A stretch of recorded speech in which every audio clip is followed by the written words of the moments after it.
Bukidnon ay kilalang cattle country. Kaya nung unang panahon, bago makapagtanim ng pinya, ang kautusan, dapat kada ektarya ay meron kang isang baka. Kaya naman ang Del Monte nung nagsimula dito ay talagang may mga baka. Kilala sila noon sa baka at pinya.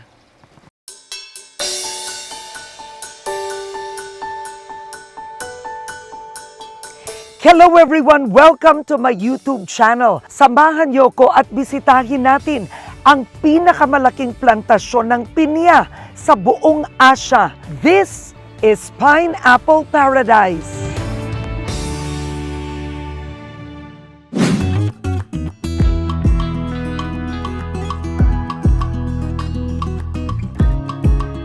Sito, what makes the pineapple special?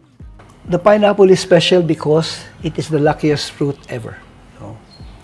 And this was proven by our Chinese consumers, right? And I do believe that there is meaning to it being a lucky fruit. No? It is also special because it is a very resilient fruit. Whether ulan yan, araw o bagyo, nandyan siya. Hindi ka niya iiwanan and it will continue to grow. It is also special because it takes 3 years for one cycle of a pineapple to grow a cycle. So the first fruiting takes 18 months, after which the second fruiting will take another 12. No? And then you rest the field. No? 3 years, no, to grow the fruit for us. No? And if you make a mistake, you will only know your mistake after 3 years.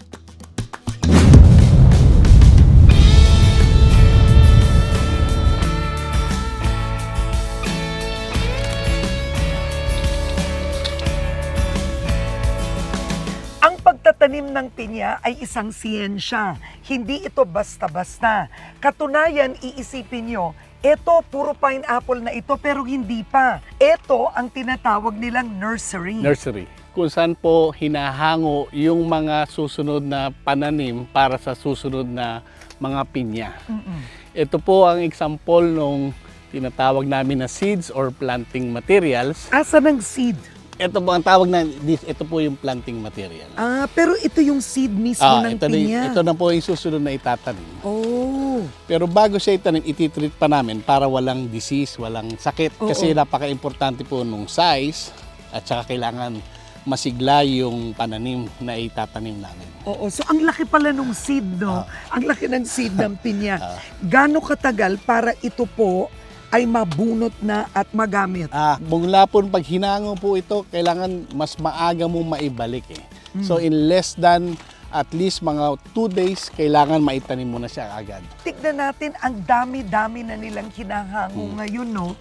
How many seeds will they be getting today? Depende po sa laki ng plantation eh. In 1 hectare, kailangan po namin maitanim ang around 74,000 seeds. Sa isang ektarya. Kaya kailangan po, ganun din po yung mahango namin na dami ng planting material or ng seeds na ipe-prepare pa namin.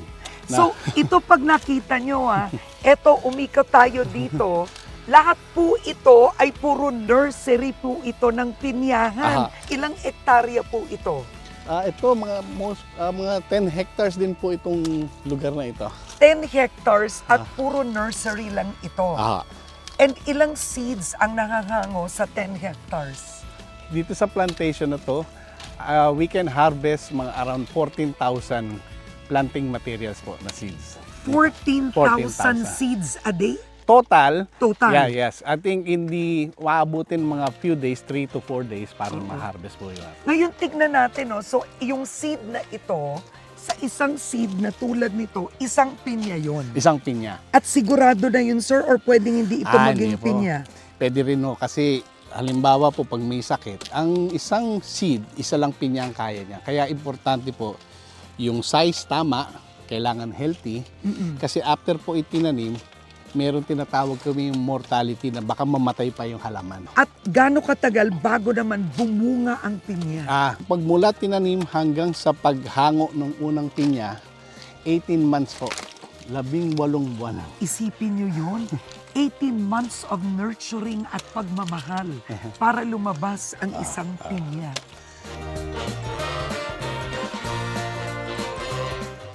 Hindi biro ang pagkolekta ng seeds ng pinya. Alam nyo ba, isang buong taon, araw-araw, 8 oras sa isang araw, tuloy-tuloy ang seed collection. At kapag nakolekta na ito, at ito ay tinanim, hindi nyo lang pwede iwan ng basta-basta. Inaalagaan to, nina-nurture, para masigurong may tumubong pinya. What is the biggest challenge with a nursery? In pineapple production, okay, there are 2 important things before you can say, okay, I've started pineapple growing. First, you need the land. Second, is you need the seeds. You have the land, but you don't have the seeds, then wala ka itatanim. Therefore, we spent a lot of time in making sure, that we have the right seeds, and therefore, we have a combination of nurseries where we grow the seeds, okay, and also make sure that when the full cycle is finished, right, and you're talking about getting the fruit that's left, the crowns, those are the ones that we get and replant them again. What about the weather? We've had our own share of El Nino, La Nina, but I think at the end of the day, the soil is just so resilient. We are fortunate that we are off the typhoon belt. That is such a critical element. And I think just like Hawaii, you will find here that it rains every other afternoon.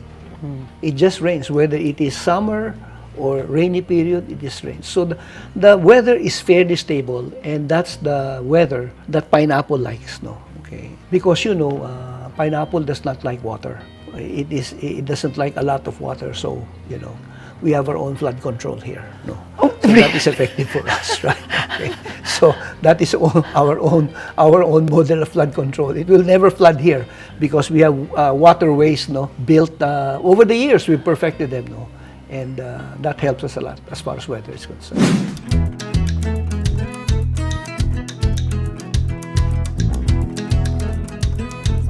Ano ba, 10 hectares?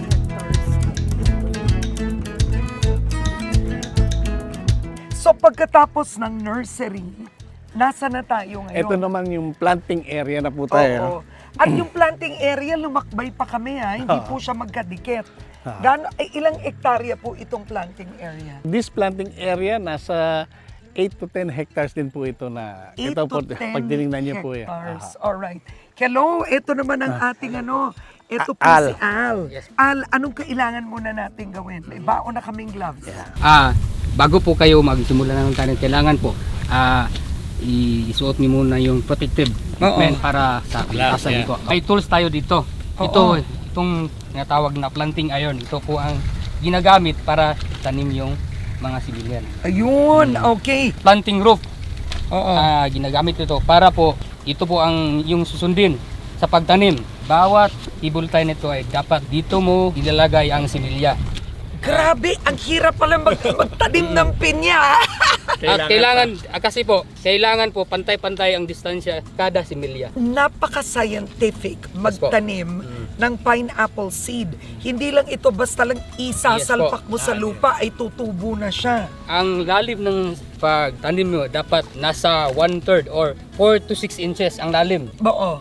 Para sigurado tayo na lumaki. Kapag hindi ganito kalalim, Matutumba ito or mamamatay. oo. O sige, lika na, magsimula na tayo. Let's go. So, saan tayo ngayon? Dito tayo magsisimula sa first bed. Yun. Kailangan po natin ilagay yung PC. Ito ang maging guide natin kung saan natin ilagay yung similya. So, ang haba-haba po niya na hanggang dulo doon. Tingnan nyo, yung PC. Kada row, makikita nyo naka-placing na, nakapagitan na saan itatanim yung semilya o yung seed. So, pantay-pantay. At did you know na kapag nagtanim, meron kasing semilya o pineapple seed na small, medium, large, extra large. Alam nyo, sinusort pa nila yon. Kasi dapat yung mga small magkakasama. Dapat pantay-pantay ang tanim. Hindi pwedeng maliit, malaki, hindi ganon. So let's go, what do we do? Kailangan kumuha ka ng isang similya. Okay. At tapos idiin mo itong planting iron na ginagamit natin. Kailangan idiin mo ng gusto. Okay. At tapos pag naka-open na yung soil or yuta, Kaloka. kaya kunting force mo man para Oo. Kaya alam mo, Talagang dapat po talaga hanga tayo sa mga magsasaka. Isipin mo, itong pinya is a high value crop. Ang dami pang tinatanim na ang hirap-hirap pa ang pinagdadaanan ng magsasaka para tayo may makain, no? I-open. I-open. Oo, ang yuta para pagdiin mo sa similya is Okay. Oh. Alright, tignan natin. Okay. at kailangan may ang i-side step. Ang isang step. May ganun. Yan. Wow. Diin. Lagyan ng similya, side step. Alam nyo gano'n sila kabilis dito. Ito mabagal kasi ako, pero ang bilis-bilis nila, nakakapagtanim sila. Tama ba ito? Halos 800 pinya kada oras. Ibig sabihin, kada minuto, 13 pinya ang tinatanim. Yes po, ma'am. 13 pineapple seeds per minute ang natatanim dito, ha? Ganun sila kabilis. Okay. Malalim. Yeah, hila, Open. lubog, Lubog. and side step.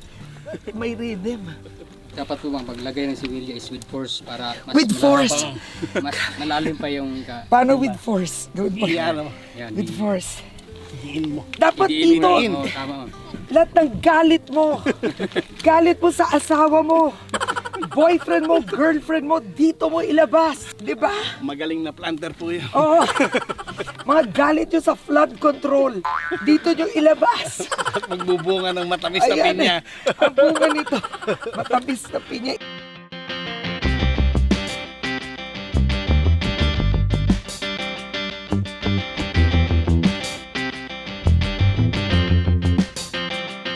Jeffrey, gaano kahirap maging planter?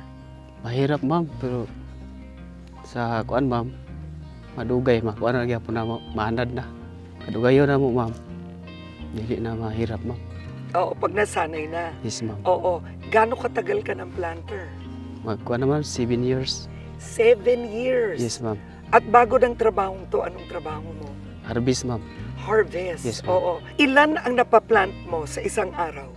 Bali kuan ma'am, 16 beads. 16 beds. Yes ma'am, Ilang depende sa seeds similya. yun? Bali sa isang ma'am, cross 272 buok ma'am. Oo, ang tindi nun, ha? Anong karanasan mo na nandito ka nagtatrabaho? So, unang-una ma'am, mahirap pero sa tagal naming panarbaho ma'am, nakakuan ni hapon mi ma'am. Sa tagaan po mig kuan sa nakakuan ko trabaho ko sa Dilmonte ma'am. Medyo maganda ang aming buhay. Talaga? Yes ma'am. Paano gumanda buhay niyo? Kasi ma'am, sa Dilmonte ma'am, libre kami ng hospital ma'am. Bahay, kuryente, tubig. Oo. At saka yung school bus namin sa mga anak, hatid kuha doon. Yung benepisyo nila ma'am is malaking tulong talaga ma'am. I went to the planting where rows and rows of the seeds are planted. Mahalaga talaga ang magsasaka. Kamay talaga ito. Kamay talaga. At nakita mo naman, mababalian ka ng likod, you know, when you see them planting, no? And it's hard work. It's hard work, no?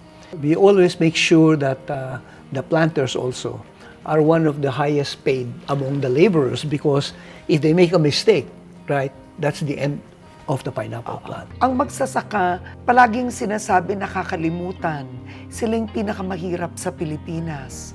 Pero dito sa Del Monte, ano ang buhay ng magsasaka? Yung magsasaka sa amin, okay, generations upon generations yan. Okay. Meron dyan makikita mo 2 generations, no? And they're important because farming here is really by the hand. We make sure that we take care of our farmers, no? We provide them free housing. We provide them education for their children, free electricity. And we have a hospital there, so they have nothing to fear as far as their lives are concerned. And at the end of the day, you will find that a lot of these farmers, no, okay, are able to send their children to school, to college. No? They are engineers, they are doctors. And that is our pride because it really elevates the lives of these people. But nevertheless, we take care of them because without the farmers, there is no pineapple, there is no Del Monte.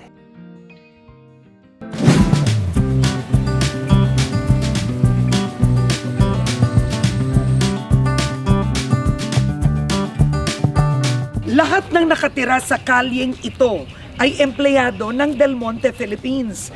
At lahat ng bahay dito tinitirhan ng mga empleyado.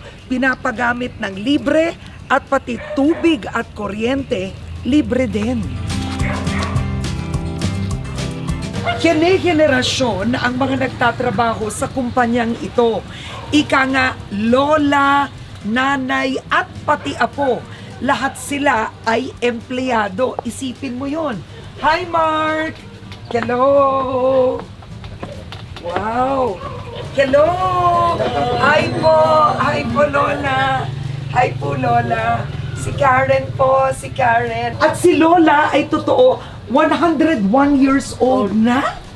Yes po, ma'am. 101 years old. Noong August 25 po. Ang lakas nyo naman. Empleyado kayo ng Del Monte noon?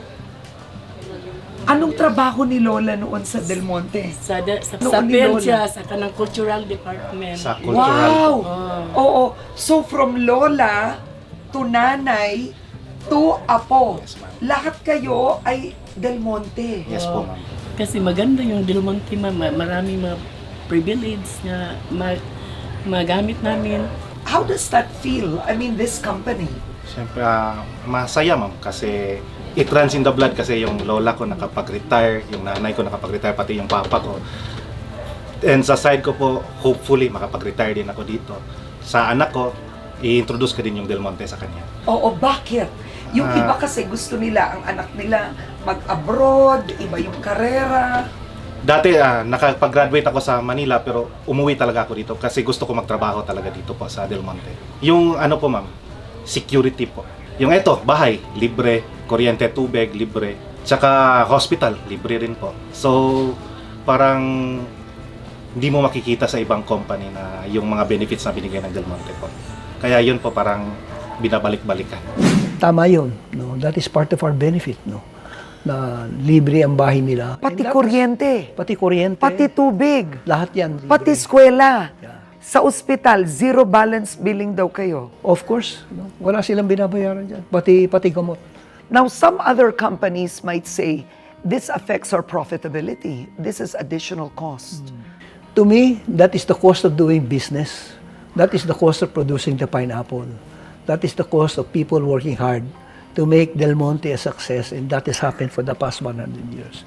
Kung kita lang, okay, sa dulo yung kita, kailangan muna, ayusin muna namin yung operation namin, and everybody's happy, everybody's working. The products are produced, and out of the products we sell, then that's where the profit comes.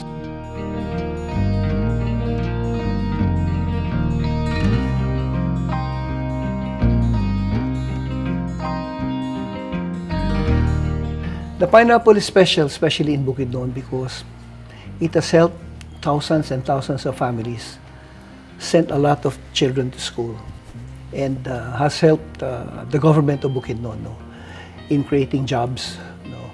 Our foundation is very much involved, no, and this has been the foundation has been here for many decades too. No. The foundation is involved in livelihood, scholarship, and education. No, and feeding programs, no, teaching them to fish, not just giving them the fish, no, which I think is very important. So I'm very, very proud of what we have created here. I do hope that we become an example to a lot of Filipino companies, no, so that they will know what it takes to be 100 years and what it will take to become the next 100 years, if ever we're lucky. Del Monte Foundation ay 31 years nang tumutulong sa mga komunidad dito, no, in different municipalities ng Bukidnon.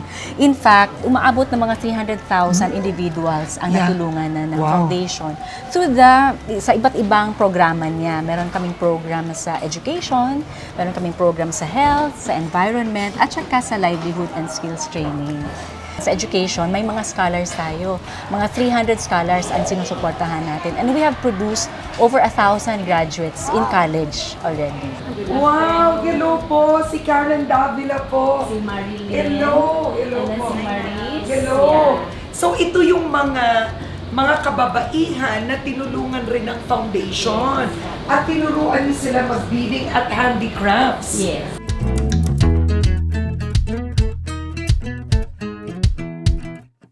Ito po ay traditional na banig made of sudsud grass, gawa po ng Tagulwanan Women Weavers Association. Wow!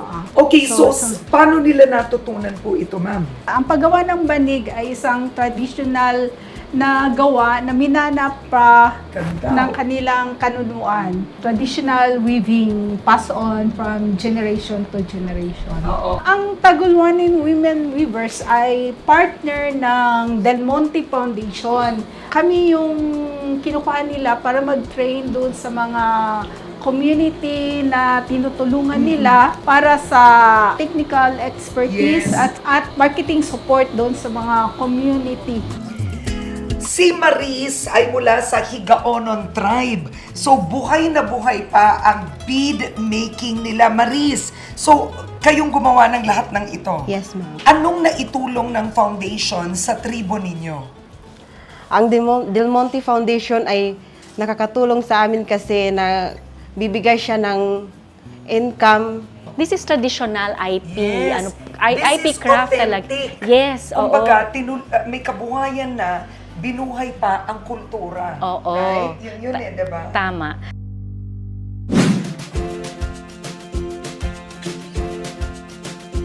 Ang Camp Phillips ay isa sa 4 na kampo ng Del Monte, Philippines kung saan daan-daang empleyado ang nakatira. Isa ito sa kanilang 7 paaralan na sinimulan. Sa ngayon ay meron na silang 600 na scholar graduates at meron silang 300 scholars pa ngayon.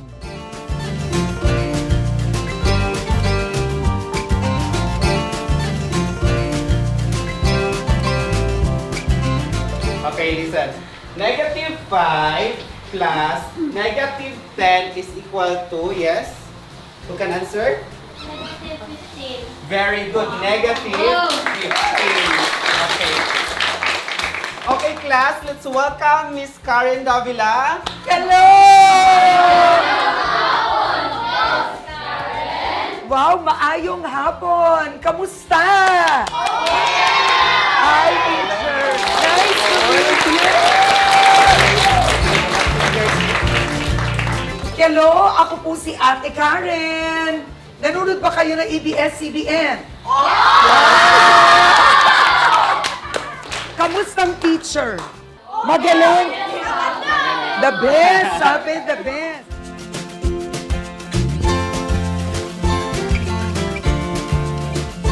Relmon, paano nagbago ang buhay mo nung naging scholar ka ng Del Monte? Nagbago ang buhay ko, ma'am, no? Simula nung naging scholar ako sa Del Monte in terms of financial, ma'am. Oo. Na limitadong maibibigay ng aking mga magulang. Dahil ang aking mga magulang ay 2 farmer and they are already old, ma'am. Na hindi na sila makatrabaho, kaya magtrabaho, magbungkal ng lupa. Kaya nagpapasalamat ako sa Del Monte Foundation dahil sila yung tulay na makamit ko ang aking mga pangarap, ma'am. Mahalaga yung pag-aaral sa akin kasi ako yung unang nakapagtapos sa 10 magkakapatid. Ako ay pang-7, ma'am, Karen. Tapos yung side sa aking tatay, 7 silang magkakapatid. Tapos wala pang professional sa side nila. At saka yung nanay ko ay 13 silang magkakapatid sa side nila. At ako ang unang apo na nakapagtapos. Kaya importante sa aking makapagtapos ng pag-aaral talaga. So talagang life-changing ang edukasyon para sa pamilya mo at sa tribo ninyo. Yes, ma'am. So isa ka ng teacher ngayon, anong tinuturo mo? Nagtuturo ako sa grade 6, ma'am, lahat ng subject doon mismo sa aming sariling bayan, ma'am. Dahil nung simula, nung scholar ako ng Del Monte, isa sa pangako ko sa aking sarili, ma'am, ay babalik ako sa aking mga kababayan na naghaharap na isa ng licensed professional teacher. Ikaw ay galing sa isang tribo. Yes, ma'am. Paano naiangat ng Del Monte ang tribo ninyo? Hindi lang bilang isang scholar ng Del Monte, ma'am. Isa rin akong anak ng dato, ma'am, tribal chieftain sa aming sariling mismong lugar, ma'am. Naiangat po ang aking mga kababayan, ma'am, sa pamamagitan ng pag-build ng kanilang confidence, maging proud sa sarili, ipakita kung anong kaya at kung ano pa ang pwede pang maabot bilang isang IP at Del Monte Scholar. Gaano kahalaga ang edukasyon para sa isang IP? Ito yung isang bagay na hindi manakaw sa amin bilang mga katutubo, lalong-lalo na dito sa Bukidnon, ma'am.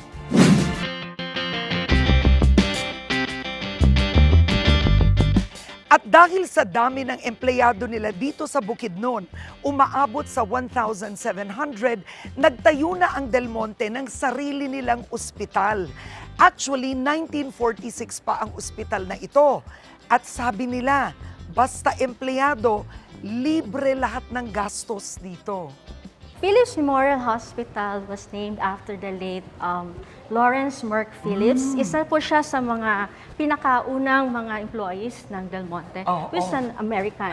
So, ito pong hospital, it's a 75-bed capacity, and it serves the employees and their family members and enjoys equal privilege po. Wow. Sa- Pero libre talaga lahat. Libre po lahat. So, from birth to death po, yan. At kahit anong gamot kailangan ng empleyado, Yes libre. po. Yes po. So, the company really intends to support the employee para po din na yung peace of mind, tsaka yung employees working with a good peace of mind and very motivated, and they're being very productive at work. So, walang problems worrying stuff for their health of their families.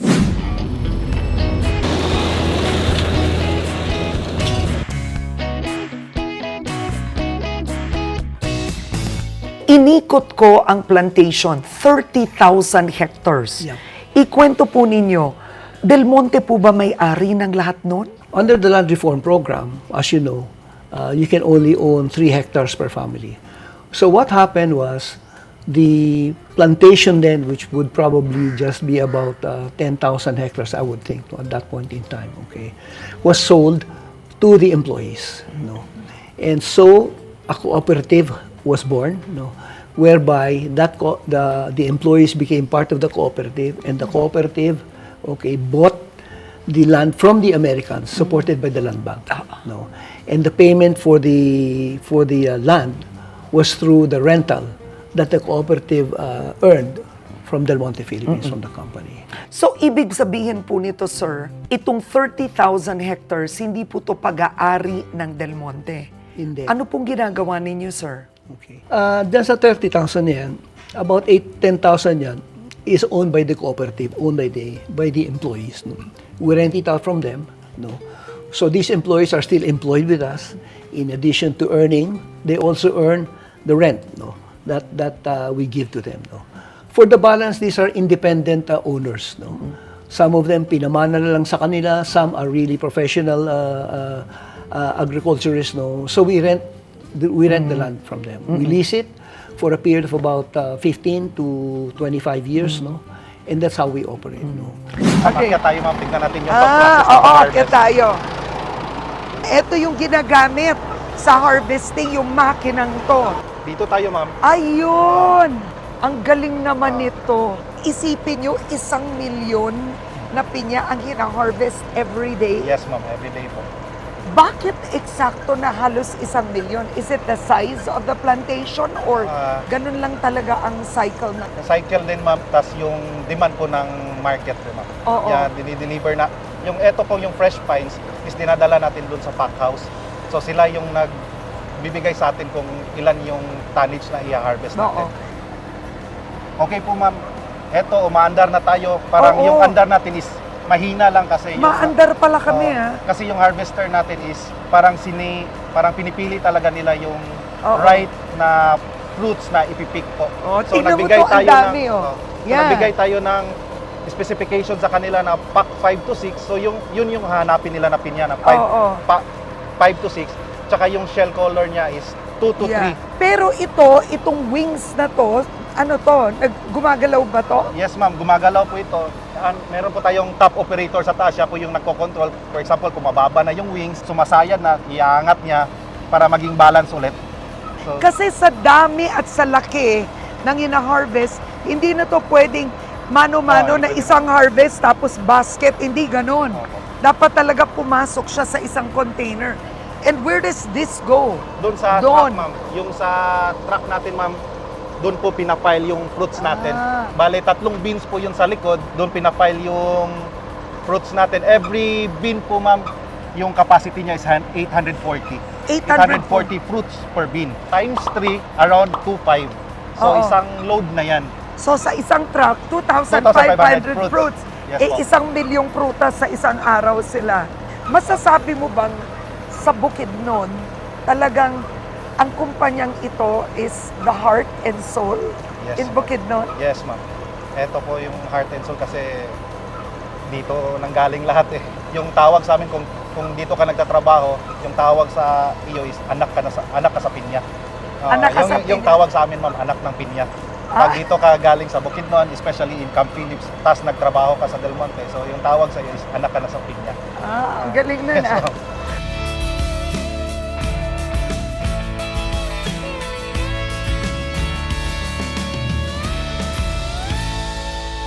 Mula sa planting, no, harvesting ang susunod. So ito yung and harvesting is one of the most crucial process dito Oo. sa amin. Kasi ang pinya, you have to harvest it at the right time. Ito ba right time? Yeah, right time na yan. Maganda na yung kulay. Paano mo alam? May mga tinitingnan kami dito. Other than yung sa tinatag namin share color, yung kung anong kulay medyo madilaw na. Oo. Tapos titingnan mo kung maganda yung quality ng pinya. Meron din siyang kinakat din namin, titingnan yung loob, yung internal ripeness. Kung hinog. Ang ganda o lahat ng pinya, eto na. Ready na sila? Are they all ready? Yes. Lahat ng pinyang to. Bakit yung iba nakarap ng ganon? Ito, depende kasi may mga naunang mahinog. Siyempre, in one plantation, hindi naman sila sabay-sabay na mahinog. So, minamarkahan na rin para sa susunod ng pag-pass ng mga harvester. Ito naman yung mga kasunod na harvestin. Ito naman ino-observe. So, ibig sabihin, bawat pineapple is handled with care. Yes. Okay, paano ba magbunot ng pineapple? So, ano naman yan, you will twist it. Twist. Mm.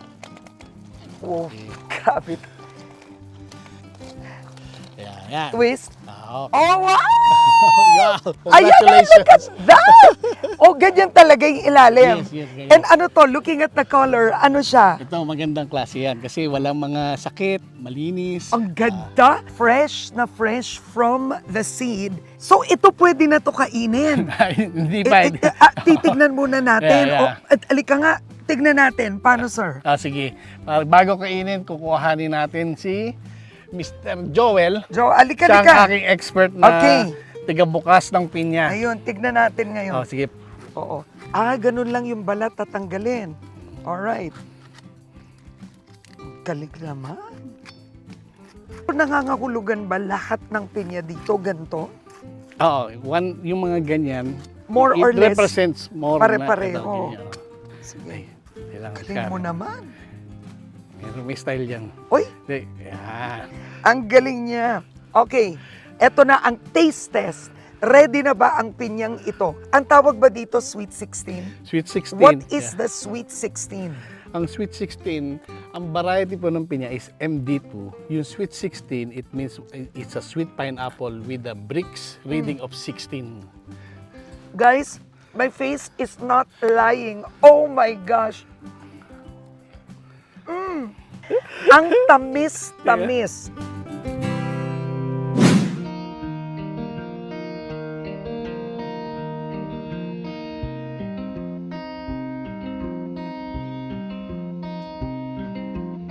I think the heart and soul of Del Monte is really nourishing goodness and nurturing generations. No?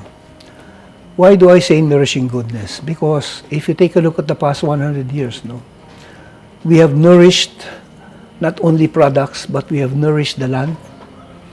We have nourished our employees. We have nourished our barangays, no? And we have nourished every partner that we have in this operation, big, huge operation here. No? And I would like to say that we have also nourished the government as far as taxes are concerned, which are very meaningful. Nurturing generations is very important to Del Monte. I don't think we would have reached 100 years if we failed in nurturing the generations of people here. No? Not only our people, but in the communities that we serve is very important. No? You're very emotional right now. And what is it about speaking about the company that makes you this emotional? I think it's because over the years we have helped so many people, and you know, from where I come from, it's being meaningful to a lot of people. So I think that makes me very, very proud. No? Very emotional, but I think very happy that we've helped a lot of people here in Del Monte. And we're very proud that we're celebrating our 100th year right now. And I'm very sure, no, that this is not the end, no, because 100-year companies are built to last. And I'm very confident that it will be the same for Del Monte Philippines.